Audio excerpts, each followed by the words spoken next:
আসসালামু আলাইকুম রহমতুল্লাহি ওয়াবারাকাতুহু। সম্মানিত প্রিয় উপস্থিতবৃন্দ, আজকের এই ভিডিওতে আলোচনা করব ইস্তেখারা করার নিয়ম কি, ইস্তেখারা জিনিসটা কি, এটা কিভাবে করতে হয়, এর মাধ্যমে কি কি বিষয়ে জানা যায়, কি কি সমাধান হয়। আজকে এই ভিডিওতে আমরা এই বিষয়গুলো নিয়ে আলোচনা করব ইনশাআল্লাহ। আলোচনা বুঝতে সাথেই থাকবেন। যারা এখনো চ্যানেলটি সাবস্ক্রাইব করেননি, সাবস্ক্রাইব করতে ভুলবেন না। ভেরিফাই চ্যানেলের ডিসক্রিপশন বক্সে ক্লিক করলে আমার পেজ এবং আইডি লিংক আসবে। এটা ছাড়া আলাদা অন্য কোনো পেজ নেই, আইডি নেই, ইমো নেই, হোয়াটসঅ্যাপ নেই, টিকটক নেই।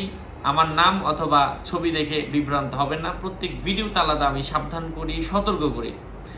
কিছু অসতর্ক মানুষ, তাদের জন্য একই কথা প্রত্যেক ভিডিওতে বলা। যাই হোক, পাঠা খাওয়া ইসলামী দৃষ্টিকোণ থেকে ইস্তেখারা করার নিয়মের ব্যাপারে বলছিলাম। ইস্তেখারা করা এটা অবশ্যই জায়েজ রয়েছে।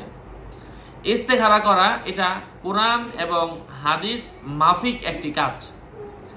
আল্লাহ রসুল সাল্লাল্লাহু আলাইহি ওয়াসাল্লাম তিনি নিজে যে কোনো কাজের সমাধানের জন্য, যে কোনো কাজ করবেন কি করবেন না, এই বিষয়গুলোকে সামনে রেখে তিনি ইস্তেখারা করতেন।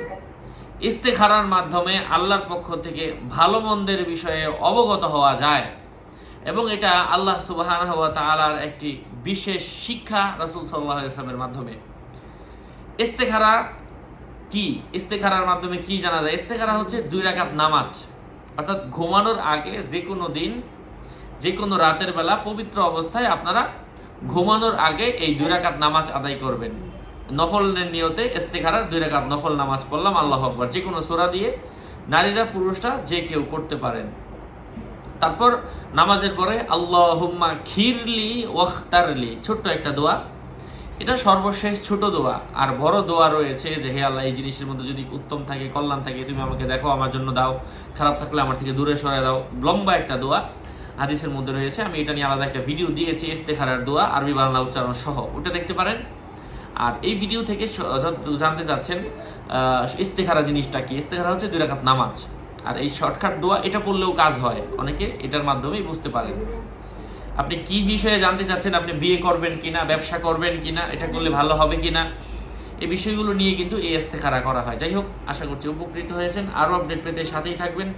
সকলের মঙ্গল, দীর্ঘায়ু, সুস্বাস্থ্য কামনা করে এখানে শেষ করছি। দেখা হবে অন্য কোনো এপিসোডে। ওয়াসসালামু আলাইকুম ওয়া রাহমাতুল্লাহি ওয়া বারাকাতুহু।